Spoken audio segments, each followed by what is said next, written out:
peace and prosperity of the whole humanity. Shanti Hari Om Tat Sat. Om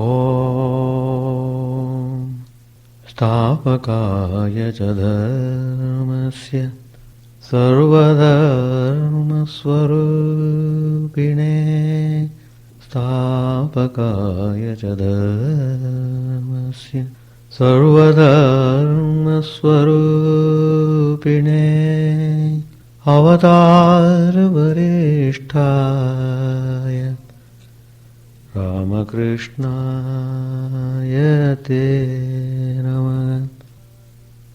Asato ma tadgamaya tamaso ma jyotirgamaya. Asato ma satgamaya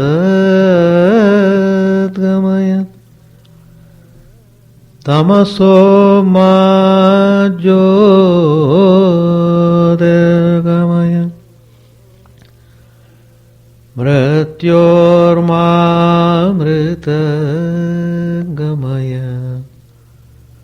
Om Shanti Shanti Shanti. Let us bow down to Sri Ramakrishna, the embodiment of all religions, the Supreme God incarnate.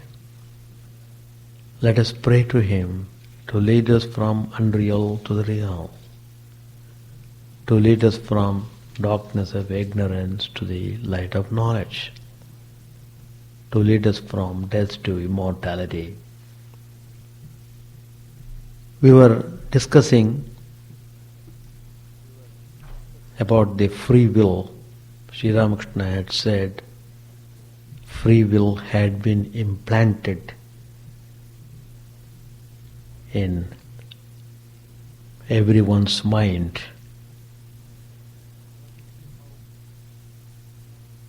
We have to see how the free will operates upon.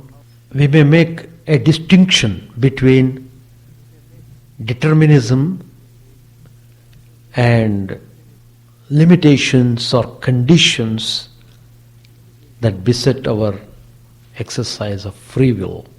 Determinism connotes inevitability. And if one could see into the future, one can accurately predict coming events in all their details. Not so if it is a case of only limitations.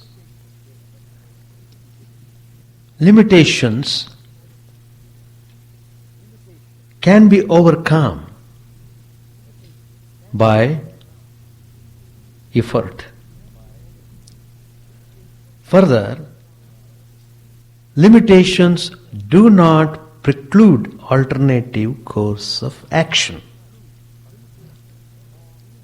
As such, a far-seeing person can only guess at the future course of events with no certainty about its correctness in its entirety. If everything is determined, the fact that we are presented with alternative courses of action carries no meaning.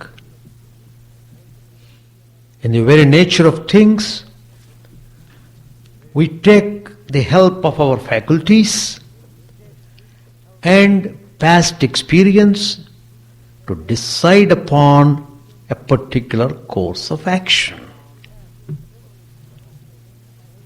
We have several courses of action open to us before we actually act. But once we act in one way only. Now, the determinist may ask a question, why that particular way and not any other? It is not significant because that question can be raised even if another way was chosen. Shankaracharya a great philosopher, has made distinction between knowledge and action. It is very important for us to know what is action, what is knowledge. Shankaracharya says, action can be done, not done, or done in different ways, because it is not a pre-existing entity. But not so in the case of knowledge. We can know existing things only in the way they are presented to our cognition. To take an example, a tree can be seen only as a tree and not as a building. We can't have a conscious alternative course with regard to it.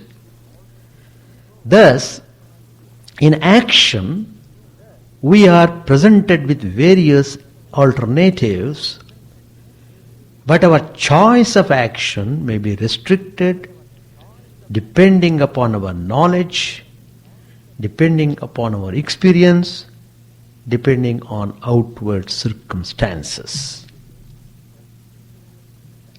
Restriction does not connote determination. It only means there are barriers to the exercise of freedom. When we act, we visualize a future or consequence and try to direct our activity to the fulfillment of our ends. Again, the fruition of the activity also may depend upon so many factors. But that does not necessarily mean that the end was determined to be in that particular way. The material world, no doubt, seems to work under the causal law. But this does preclude effecting changes in the world without infringing the general law of causation. What may be precluded is what is called a miracle. So far as inanimate nature is concerned, the eternal flux in nature constitutes its freedom.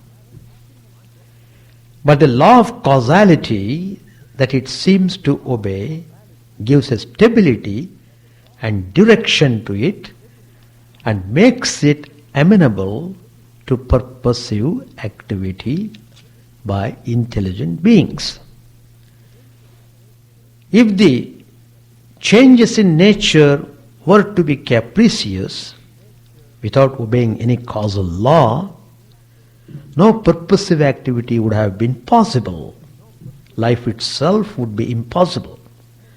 So, determinism in nature is a very necessary factor to endow it with order and stability in the midst of change. We can't expect to act upon human minds in the same way as on material nature, because there is an element of freedom in human behavior, however much that freedom may be restricted.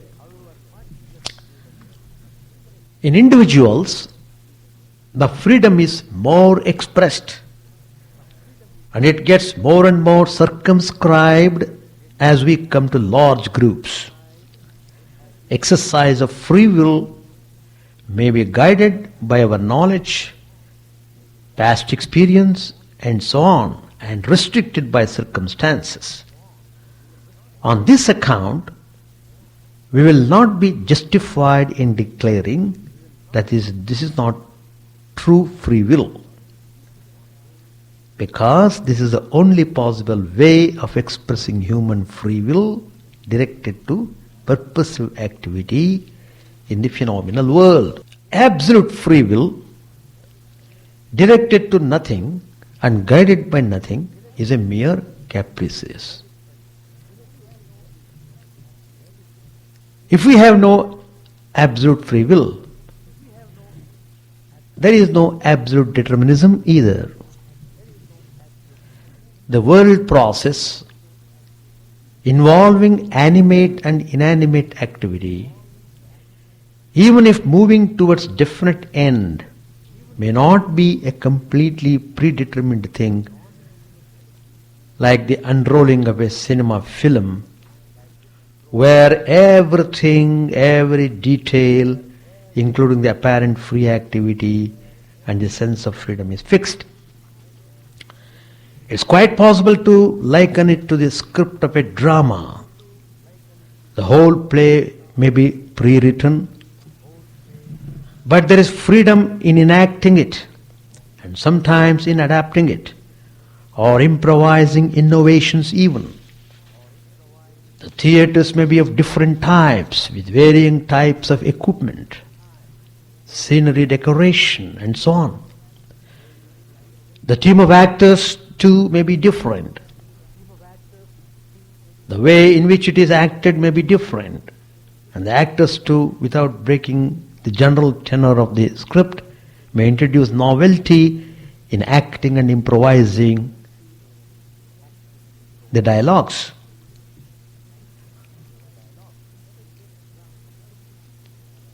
Let us take an example of cooking. As in cooking, the ingredients used and their properties may be fixed, but varieties of dishes may be cooked by making different permutations and combinations. It is true, we act on the basis of our knowledge and past experience, but does not the fact that we have the capacity to look back upon our past experiences, examine and evaluate them, and accumulate wisdom for future application, does it not constitute human freedom? Human life is a journey through the dark passage of ignorance to the light of knowledge.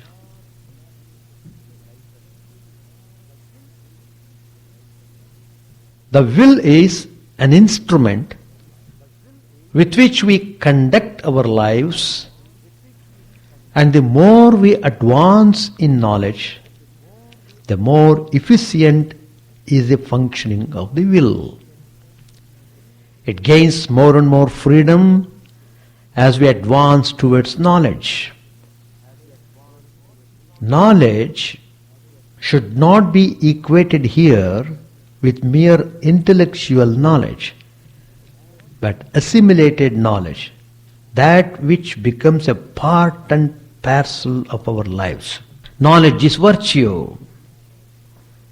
As we gain in knowledge of the workings of nature, both internal and external, we acquire self-mastery and advance towards greater freedom. Let us now consider the Vedantic view of the problem of free will. How does Vedanta handle it? It's very important. We are all practicing Vedanta. We must know very definitely in what manner we should make use of the free will, what exactly it means, how it operates, and so on. So Vedantic application is very beneficial. It holds that everything that is phenomenal is subject to law. The whole universe is governed by law and order. And in its special application to living beings, especially human beings, where mind is developed, the causal law operates as the law of karma and the cosmic order as moral order. The law of karma states that man acts on the basis of his character, which itself is the resultant of his past actions and thoughts.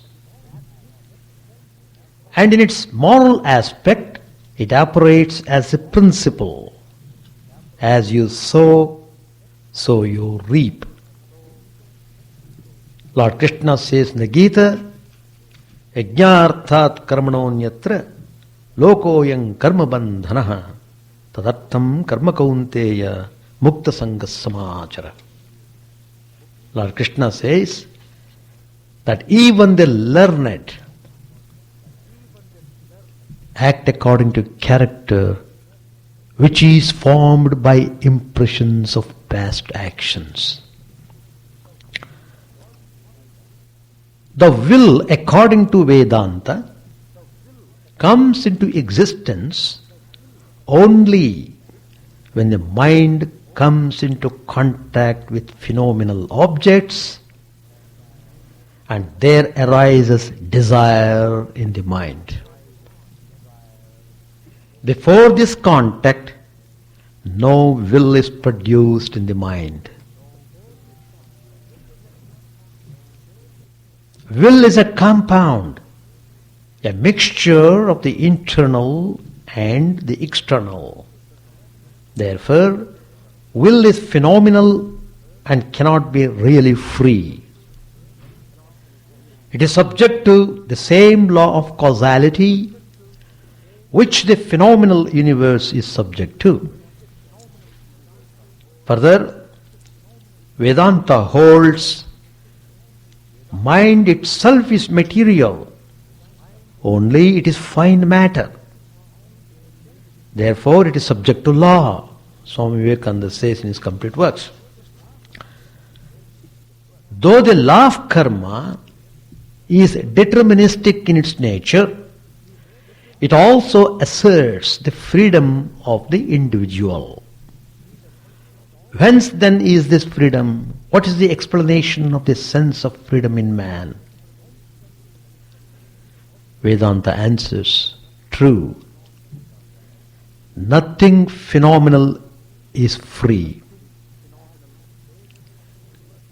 But as the substratum of the universe, there is a non-material reality which is untouched by nature and therefore absolutely free.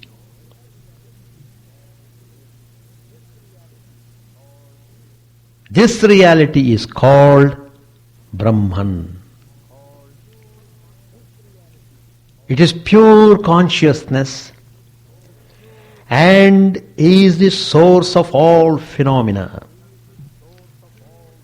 Brahman, in association with its inscrutable power called Maya, veils its real nature and projects the phenomenal universe endowed with law and order, just as we project the dream universe when we veil our waking personality in sleep. This Brahman, which is behind the whole universe, therefore, behind every one of the objects in it, is also behind every human personality, as the true self of every person, endowing human personality with consciousness. Brahman, as self behind the individual, is called the Atman. Now, apart from Atman, the principle of consciousness, the whole psychophysical personality, consisting of the mind stuff, senses, and the body, is phenomenal. Once it is phenomenal, it is subject to law. The self is reflected as a psyche or living soul in the psychophysical being. It is thus the soul. What is that soul? The reflected self. That's called soul, which is caught up in the meshes of the phenomena. And it also derives its freedom from the self.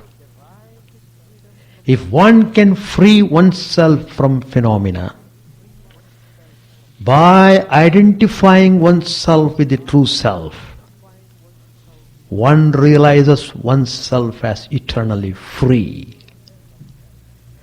But until then, the nearer one is to the self, the greater is the freedom that he feels. And the farther away he is from it, the lesser is the freedom that he feels. The light and freedom of the self permeates through the different layers of our psychophysical personality. That which is more proximate to the self, reflecting more of it. The finer the layer, the more interior to it is, and therefore more proximate to the self. Mind being a very subtle matter, the freedom of the self is reflected in it more than in the body, and in the body more than in inanimate nature. Again, a pure mind reflects the self more than a mind tinged with worldly desires. Therefore, it is the freedom of the self that enables us to feel the sense of freedom, and it is in association with this higher self or true self that we exercise freedom. The will is not free, but that which is behind the will is free. And the will derives its freedom, limited though it be, from the self. Thus, karma always goes hand in hand with the freedom of the self. And this is a factor which gives rise to the moral responsibility. We realize greater and greater freedom as we advance towards our true self, the higher self. That is, to the extent we are able to set aside the lower self and allow the higher self to act, we gain in freedom. And when the lower self is completely eliminated, we realize the fullness of freedom in our true self. Moral struggle would be impossible and meaningless if there were pure determinism and no freedom of the self. As things stand, it is only our phenomenal personality, the psychophysical personality, which is affected by imperfection, and our true self is ever free and perfect. Nitya Shuddha Buddha Mukta Svabhava. Therefore, Lord Krishna advises us to take our stand on the self and fight the moral battle. Gita says, knowledge of the true self is covered by this, the constant foe of the wise, the unappeasable fire of desire.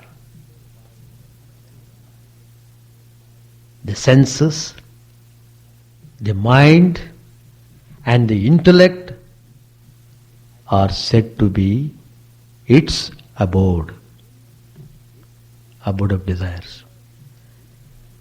Through these, it dilutes the embodied by veiling his wisdom. The senses are said to be superior to the body. The mind is superior to the senses. The intellect is superior to the mind. And that which is superior to the intellect as a source of consciousness and freedom is that self or Atman. Thus, knowing that Atman who is superior to the intellect and restraining the self by the self, destroy that enemy, the unseizable foe, desire, which was the cause of bondage. Evam buddhehe param buddhva samstabhyatmanamatmana jahi shatrum mahabhago kamarupam durasanam. Gita verse. Finally, it is well to remember that it is we who pose the problem of free will and examine it as detached witnesses, thus asserting the freedom of the human soul. The real man is not the machine, but its operator. The working of the machine is strictly determined by the design, but its movements can be controlled and guided by an operator. The working of the car is determined,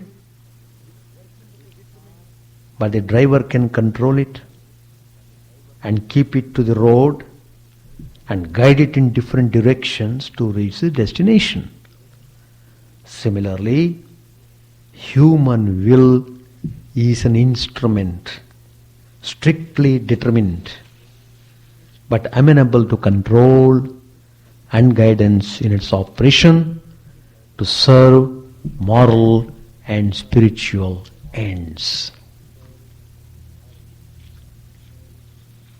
That's all about this free will, how we should make use of it to go towards our real self, the real self behind us, behind every one of us. You can say the divine self as a divine light. So that light is shining in everyone's heart. That light is the true self. That light is called Atman, which is part and parcel of the Paramatman. So, we must make use of all faculties. Even the free will is used towards reaching that highest state of realizing one's own true nature. Page 544. I faced the discipline of the Tantra under the bell tree. At that time I could see no distinction between the sacred Tulsi and any other plant. In that state I sometimes ate the leavings from a jackal's meal, food that had been exposed the whole night, part of which might have been eaten by snakes or other creatures. Yes, I ate that stuff.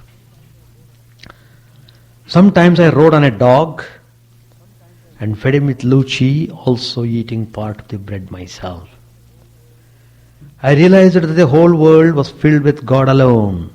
One can't have spiritual realization without destroying ignorance. So I would assume the attitude of a tiger and devour ignorance. While practicing the disciplines of the Vedas, I became a sannyasi. I used to lie down in the Chandani and say to Hriday, I am a sannyasi, I shall take my meals here. I vowed to the Divine Mother that I would kill myself if I did not see God. I said to her, "O mother, I am a fool. Please teach me what is contained in the Vedas, the Puranas, the Tantras and other scriptures." The mother said to me, "The essence of the Vedanta is that Brahman alone is real and the world illusory. The Satchidananda Brahman described in the Vedas is the Satchidananda Shiva of the Tantra and the Satchidananda Krishna of the Purana. The essence of the Gita is what you get by repeating the word 10 times. It is reversed to Tyagi, which indicates renunciation. After the realization of God, how far below lie the Vedas, the Vedanta, the Purana, the Tantra?" To Hazra, I said, "I can't utter the word Om in Samadhi. Why is that? I can't say Om unless I come down very far from the state of Samadhi. I had all the experiences that one should have according to the scriptures after one's direct perception of God. I behaved like a child, like a madman, like a ghoul, and like an inert thing. I saw the visions described in the scriptures. Sometimes I saw the universe filled with sparks of fire. Sometimes I saw all the quarters glittering with light, as if the world were a lake of mercury. Sometimes I saw the world as if made of liquid silver. Sometimes again I saw all the quarters illumined as if with the light of Roman candles. So you see, my experiences tally with those described in the scriptures. It was revealed to me further that God Himself has become the universe and all its living beings and the 24 cosmic principles. It is like the process of evolution and involution. Oh, what a state God kept me in at the time. One experience would hardly be over before another overcame. It was like the movement of the husking machine. No sooner is one end down than the other goes up. I would see God in meditation, in the state of samadhi, and I would see the same God when my mind came back to the outer world. When looking at this side of the mirror, I would see Him alone, and when looking on the reverse side, I saw the same God. The devotees listened to these words with rapt attention. To the Mukherjee brothers, he said, "Captain is now really in the state of the sadhaka. That the mere possession of wealth should create attachment is by no means true. Shambhu Malik used to say to Hridu, I have packed my things and I am ready for the journey." I said to him, "God forbid.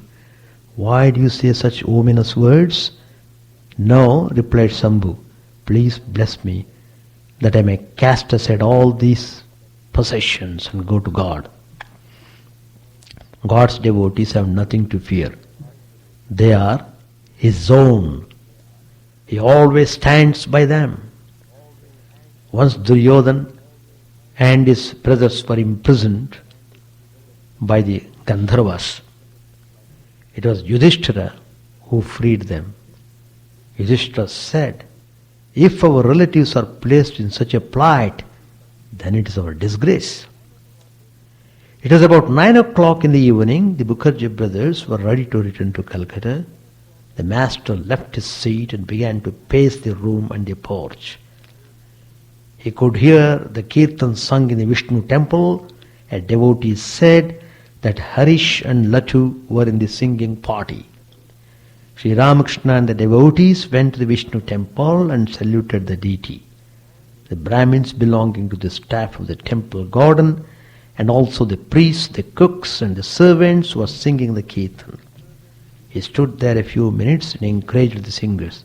On the way back to his room, he remarked to the devotees, "You see, some of them polish the metal utensils and some go to houses of prostitution."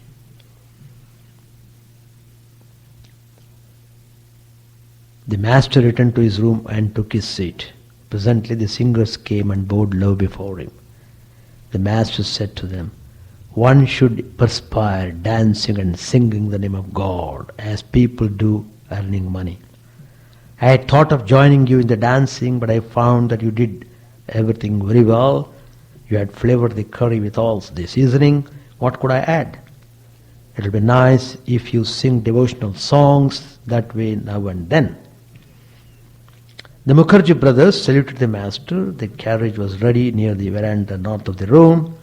The master stood facing the north. On his left was the Ganges. In front of him were the Nahabat, the garden, and the Kuti. And to his right was a road leading to the gate. The night was dark, and a devotee had brought a lantern to show the visitors their way. One by one the devotees bowed and took the dust of the master's feet. The carriage seemed too heavily loaded for the horses.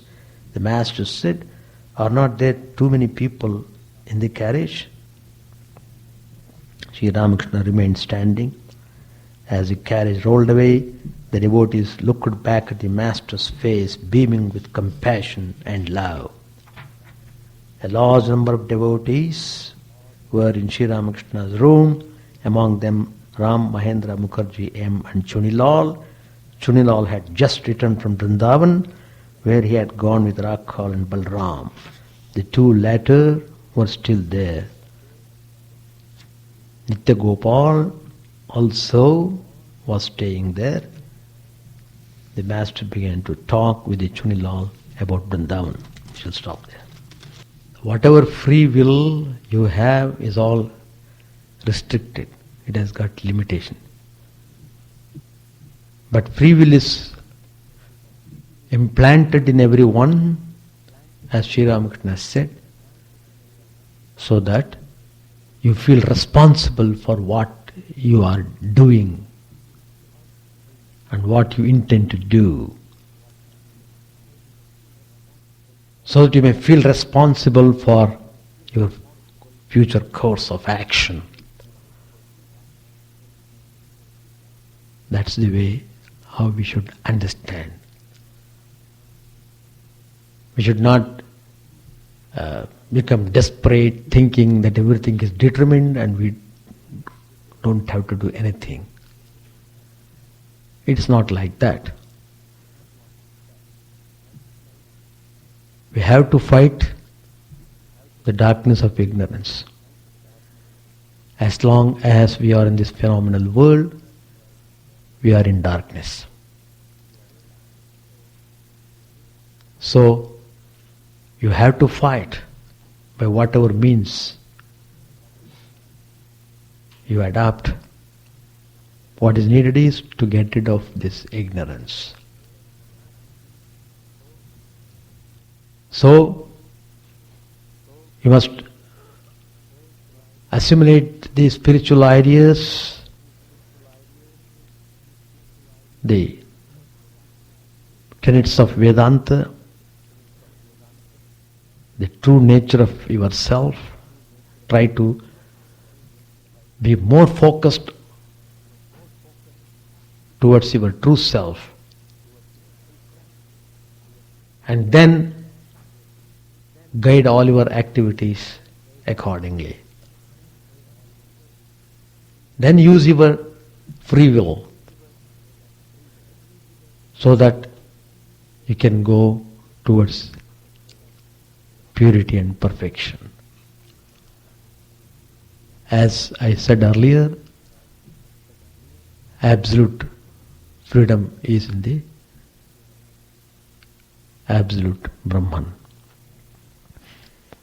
So as long as we are having body,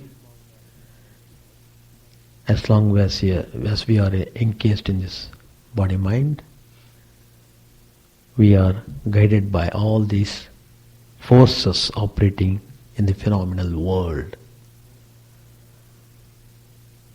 So, it's very important to understand these things clearly and carry on your life cautiously so that you may reach the final goal. Chant the name of the Lord and His glory unceasingly, that the mirror of the heart may be wiped clean. and quenched that mighty forest fire, worldly lust raging furiously within. O name, stream down in moonlight on the lotus heart, opening its cup to knowledge of thyself. O self, drowned deep in the waves of his bliss, tasting his nectar at every step, bathing in his name, that both for weary souls. Various sought thy names, O Lord, in each and every name thy power resides. No times are set, no rites are needful for chanting of thy name. So vast is thy mercy, how huge then is my wretchedness, who find in this empty life and heart no devotion to thy name. O my mind, be humbler than a blade of grass. Be patient and forbearing like a tree. Take no honor to thyself, give honor to all. Chant unceasingly of the Lord. O Lord and soul of the universe, mine is no prayer for wealth or retinue, the playthings of lust or the toys of fame. As many times as I may be reborn, grant me, O Lord, a steadfast love for thee. A drowning man in this world's fearful ocean is thy servant, O sweet one. In thy mercy consider him as dust beneath thy feet.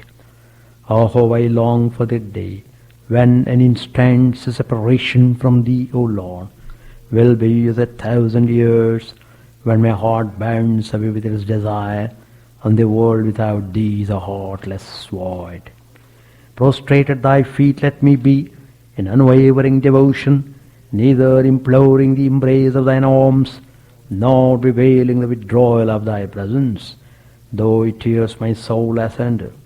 O thou who stillest the hearts of thy devotees, do with me what thou wilt, for thou art my heart's beloved, thou and thou alone.